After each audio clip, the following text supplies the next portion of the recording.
Цивил медија. Господине Манчевски, која е според вас улогата на Министерството за информатичко општество и администрација во изборниот процес и како таа се спроведе? Од технички, формален аспект, ајде да кажам, ние ги обезбедуваме списоците на вработени во јавниот сектор, кои што ги доставуваме до Државната изборна комисија и врз основа на тие списоци Државната изборна комисија врши избор на членовите во избирачките одбори. И тоа е формалната единствена улога на МИО во овој процес. Сепак, ние од минатата година, од референдумската кампања, воведовме една алатка преку нашата веб страна за пријава на притисок на работното место во јавниот сектор. И оваа алатка е еден лесен, наставен начин како било кој вработен било каде во државата може лесно да пријави било каков вид на притисок кој што евентуално му се случува на работното место. Согласно таа пријава, ние и информациите во таа пријава, ние потоа таа информација проследуваме до соодветните институции, дали се работи за инспекторат или можеби ние треба да реагираме и така натака, и се обидуваме да имаме некаква разрешница која што ќе биде видлива пред се за самите граѓани. Во текот на референдумот немаше многу пријави, имаше 2 или 3 колку што се сеќавам, но и за овие избори тоа не обесхрабрува, напротив, сакаме да и што повеќе ги информираме граѓаните дека постои оваа алатка и да ги охрабриме секој што се соочува со било што го цени како притисок на работното место да го пријави на ова преку оваа алатка. Познато дека во минатото се правеа списоци за сигурни гласачи, процесот на изборниот инженеринг. Дали сега постои некакви алатки кои што тие списоци ги ставиле веќе во минатото? Токму оваа алатка што ја зборев е и уште еден од начините како може луѓето, ако евентуално им се бараат списоци, да ги бараат. Но мислам дека со последните локални избори на референдумот, овие списоци ги пративме во историјата. И мала земја сме, се разбира. Ако било што нешто вакво постои, тоа ќе излезе во јавност. Како што претходно излегуваше во јавноста, не може да се скријат вакви појави доколку се работи за масовни и организирани операции од страна на било кој од големите политички партии. Ја не велам дека можеби нема да се јават некакви, никој не може да гарантира појави на локално ниво или во одредена институција некој нешто. Но организирана појава на ваков начин на организација на гласачи, како што го правеше претходната власт, апсолутно немало посмената на власти, тврдам дека ќе нема. Повторно, еве, алатката со која што ќе ја ставиме во функција деновиве и ќе за оваа изборна кампања е уште еден од начините како тоа може да се пријави. Значи, било кој вработен во јавен сектор, ако било кој раководно лице му бара список на гласачи, веднаш тоа да го пријави. А дали постои како се спроведува процесот на департизација во јавната администрација? Ова е долга и широка тема и за жал нормално и граѓаните тоа го гледаат и јас лично се фрустрирам од тоа, преку ноќ не се случува. Еден е аспектот дека ние, самите знаете, Европската комисија ја оценуваше Македонија како заробена држава. Еден од начините како се зароби државата беше дека луѓе кои што немаат квалификации беа поставени на раководни места во минатиот систем со минатите закони, со законите кои што веќе не важат, и потоа со новите закони за административни службеници вработени во јавниот сектор се заклучија на раководни позиции. Овие закони се европски, правени се со европски пари и овие луѓе многу тешко, скоро никако, може да бидат преместени. И се соочуваме со токму тоа во моментот во овие скоро 2 години власт, дека раководните позиции не се променети и тешко може да се променат. Се обидуваме со овие луѓе, нормално кои што ги исполнуваат условите, кои што сакаат да работат, да работиме и работат. Значи, барем во делот на администрацијата можам да кажам, не во целиот јавен сектор, во делот на администрацијата и покрај политички разидувања, постојат луѓе кои што честно си одработуваат својата работа и нормално некои што не работат од било која причина, не мора да е политичко несогласување и со нив треба да си ги следиме законските постапки и процедури.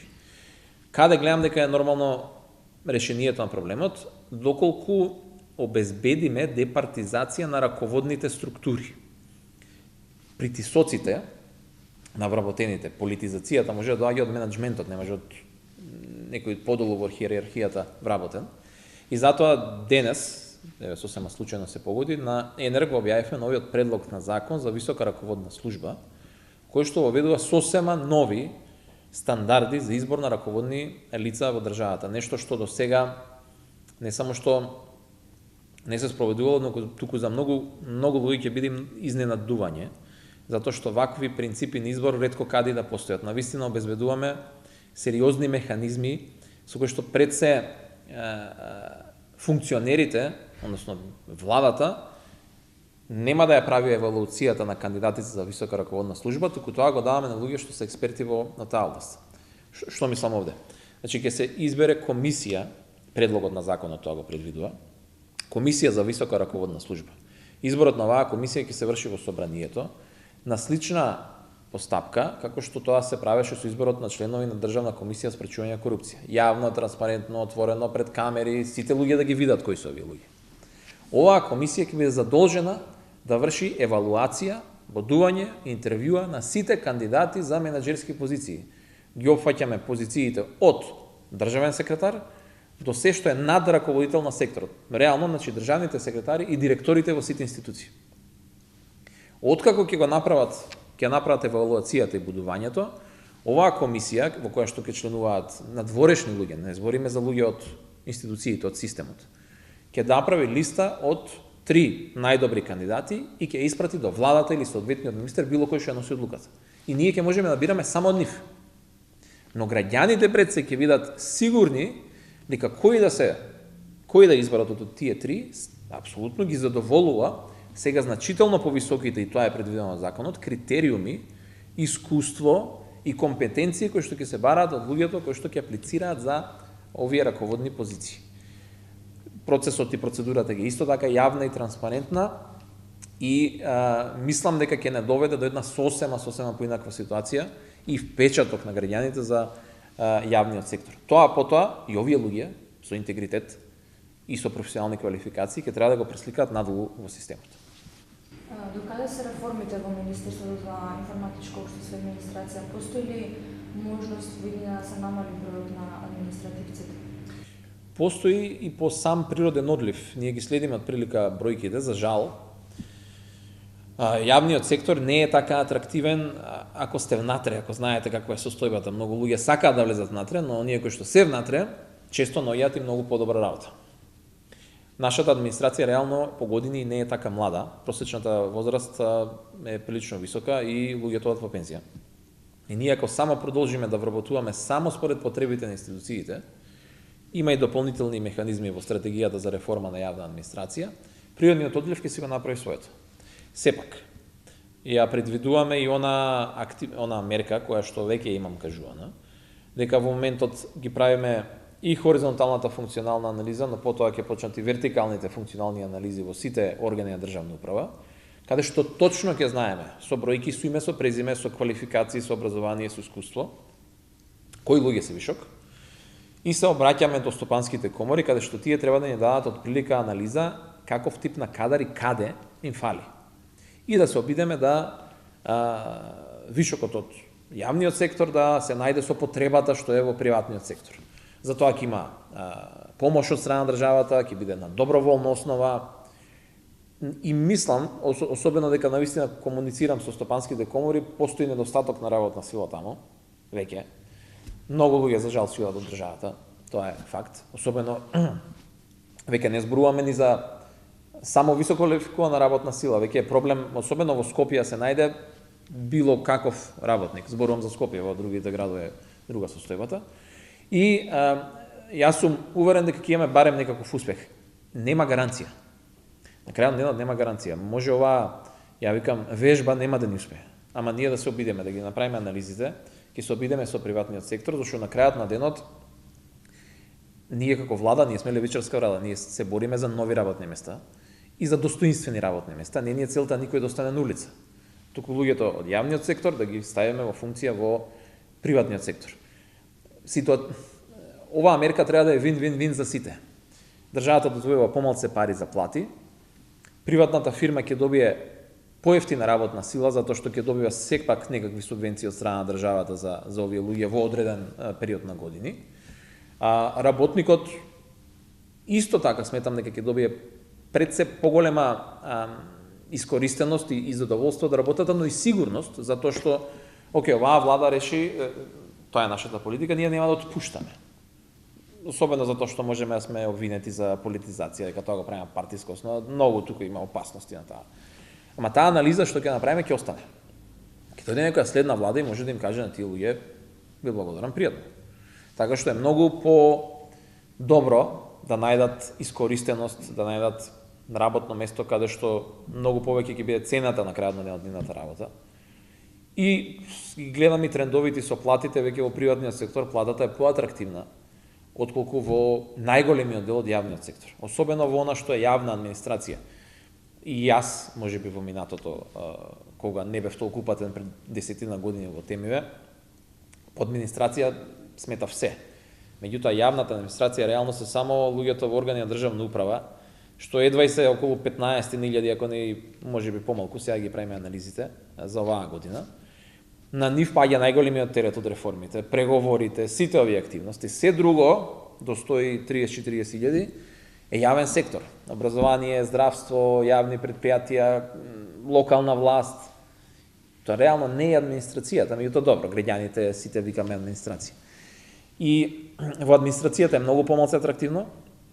Тука ни фалат луѓе, тука тоа јавно го зборам, тука ни требаат луѓе, треба да најдеме начин како да ги мотивираме луѓето да дојдат, а да се ослободи притисокот кој што постои во јавниот сектор, каде што и постапките не се секогаш така базирани на мерит како што е тоа во администрацијата, но и платите се таму по различни, така да работиме на таа тема и мислам дека при крајот на оваа година веќе ќе имаме и некакви конкретни опипливи резултати. Цивил медија.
Господине Манчевски, која е според вас улогата на Министерството за информатичко општество и администрација во изборниот процес и како таа се спроведе? Од технички, формален аспект, ајде да кажам, ние ги обезбедуваме списоците на вработени во јавниот сектор, кои што ги доставуваме до Државната изборна комисија и врз основа на тие списоци Државната изборна комисија врши избор на членовите во избирачките одбори. И тоа е формалната единствена улога на МИО во овој процес. Сепак, ние од минатата година, од референдумската кампања, введовме наладка преку нашата веб страна за пријава на притисок на работното место во јавниот сектор. И оваа алатка е лесен наставен начин како било кој вработен било каде во државата може лесно да пријави било каков вид на притисок кој што евентуално му се случува на работното место. Согласно таа пријава ние и информациите од таа пријава, ние потоа таа информација проследуваме до соодветните институции, дали се работа за инспекторат или можеби ние треба да реагираме и така натака, и се обидуваме да имаме некаква разрешница која што ќе биде видлива пред се за самите граѓани. Во текот на референдумот немаше многу пријави, имаше 2 или 3 колку што се сеќавам, но и за овие избори тоа не обесхрабрува, напротив, сакаме да и што повеќе ги информираме граѓаните дека постои оваа алатка и да ги охрабриме секој што се соочува со било што го оцени како притисок на работното место да го пријави на оваа преку оваа алатка. Познато дека во минатото се правеа списоци за сигурни гласачи, процесот на изборниот инженеринг. Дали сега постојат некакви алатки кои што тие списоци би ги ставиле веќе во минатото? Токму оваа алатка што ја зборев и уште еден од начините како може луѓето, ако евентуално им се бараат списоци, да ги бараат. Но мислам дека со на последните локални избори на референдумот, овие списоци ги пративме во историјата. И мала земја сме, се разбира, ако било што нешто вакво постои, тоа ќе излезе во јавност. Како што претходно излегуваше во јавноста, не може да се скријат вакви појави доколку се работи за масовни и организирани операции од страна на било кој од големите политички партии. Ја не велам дека можеби нема да се јават некакви, никој не може да гарантира појави на локално ниво или во одредена институција некој нешто, но организирана појава на ваков начин на организација на гласачи, како што го правеше претходната власт, апсолутно немало по смената на власти, тврдам дека ќе нема. Повторно, еве, алатката со која што ќе ја ставиме во функција деновиве и ќе за оваа изборна кампања е уште еден од начините како тоа може да се пријави. Значи, било кој вработен во јавен сектор, ако било кој раководно лице му бара список на гласачи, веднаш тоа да го пријави. А дали постои како се спроведува процесот на департизација во јавната администрација? Ова е долга и широка тема и за жал нормално и граѓаните тоа го гледаат и јас лично се фрустрирам од тоа, преку ноќ не се случува.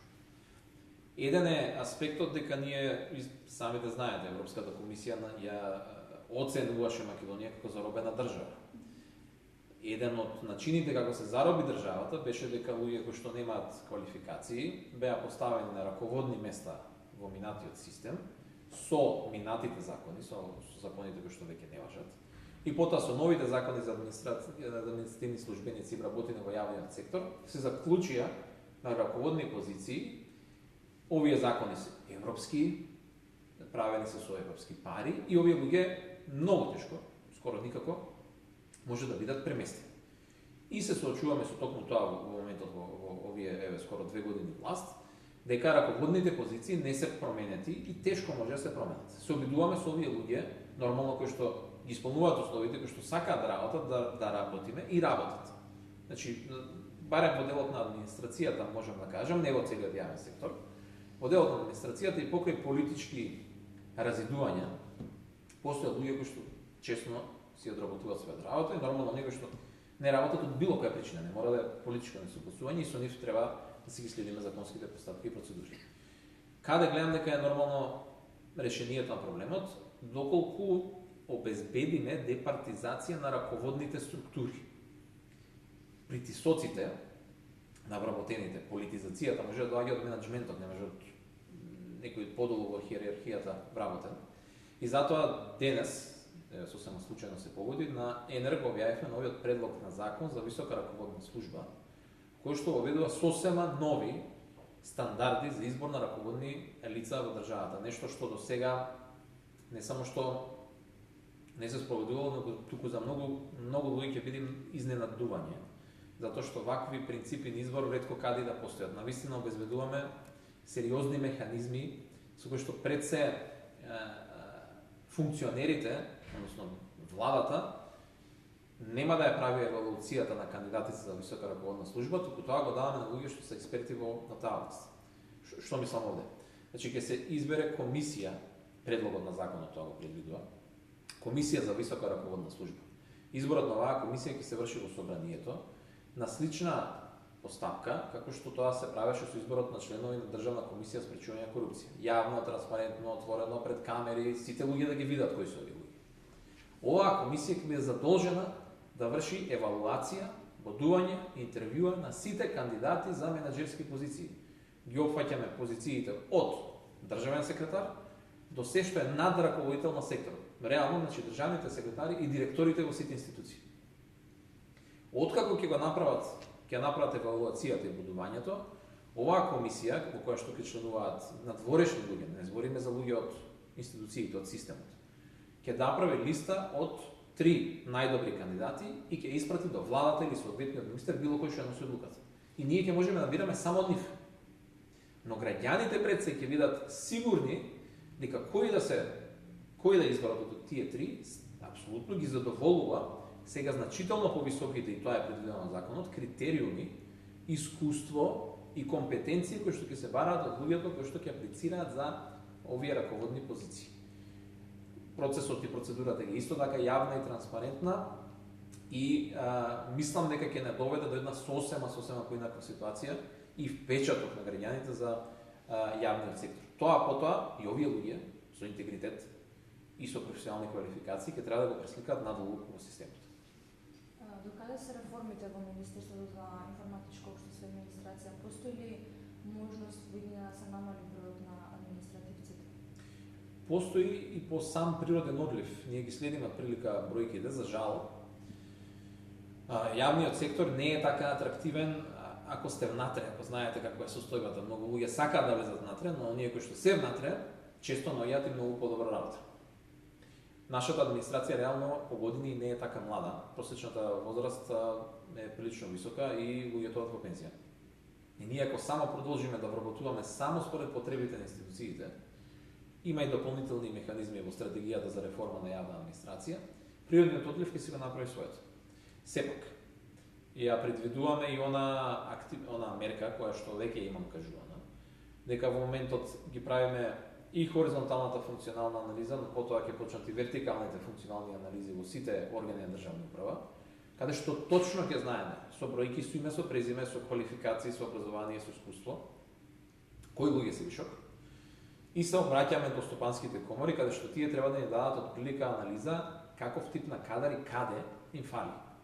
И да се обидеме да вишокот од јавниот сектор да се најде со потребата што е во приватниот сектор. Затоа ќе има помош од страна на државата, ќе биде на доброволна основа. И мислам, особено дека навистина комуницирам со стопанските комори, постои недостаток на работна сила таму, веќе. Многу луѓе за жал си одат од државата, тоа е факт. Особено веќе не зборуваме ни за само високо квалификувана работна сила, веќе е проблем, особено во Скопје се најде било каков работник. Зборувам за Скопје, во другите градови друга состојбата. И јас сум уверен дека ќе имаме барем некаков успех. Нема гаранција. На крајот на денот нема гаранција. Може оваа, ја викам, вежба нема да ни успее. Ама ние да се обидеме да ги направиме анализите, ќе се обидеме со приватниот сектор, зашто на крајот на денот ние како влада, ние сме левичарска влада, ние се бориме за нови работни места и за достоинствени работни места. Не ни е целта никој да остане на улица. Туку луѓето од јавниот сектор да ги ставиме во функција во приватниот сектор. Оваа мерка треба да е вин-вин-вин за сите. Државата да добива помалце пари за плати, приватната фирма ќе добие поевтина работна сила затоа што ќе добива сепак некакви субвенции од страна на државата за овие луѓе во одреден период на години. Работникот исто така сметам дека ќе добие пред се поголема искористеност и задоволство да работат, но и сигурност, затоа што оваа влада реши, тоа е нашата политика, ние нема да отпуштаме. Особено затоа што можеме да сме обвинети за политизација, дека тоа го правиме партиска основа, многу тука има опасности на таа. Ама таа анализа што ќе направиме ќе остане. Ќе дојде некоја следна влада и може да им каже на тие луѓе, бе благодарам, пријатно. Така што е многу по-добро да најдат искористеност, да најдат работно место каде што многу повеќе ќе биде цената на крајот на нивната работа. И гледам и трендовите со платите, веќе во приватниот сектор платата е поатрактивна отколку во најголемиот дел од јавниот сектор. Особено во она што е јавна администрација. И јас, можеби во минатото, кога не бев толку упатен пред 10 години во темиве, по администрација сметав се. Меѓутоа јавната администрација реално се само луѓето во органи на државна управа, што едва и се околу 15.000, ако не можеби помалку, сега ги правиме анализите за оваа година. На нив паѓа најголемиот терет од реформите, преговорите, сите овие активности. Се друго, до 130-40.000, е јавен сектор. Образование, здравство, јавни предпријатија, локална власт. Тоа реално не е администрацијата, меѓутоа добро, граѓаните сите викаме администрација. И во администрацијата е многу помалку атрактивно. Тука ни фалат луѓе, тука тоа јавно го зборам, тука не треба луѓе, треба да најдеме начин како да ги мотивираме луѓето да дојдат, а да се ослободи притисокот кој што постои во јавниот сектор, каде што и постапките не се секогаш така базирани на мерит како што е тоа во администрацијата, но и платите се таму по различни, така да работиме на таа тема и мислам дека при крајот на оваа година веќе ќе имаме некакви конкретни опипливи резултати. Кога нас?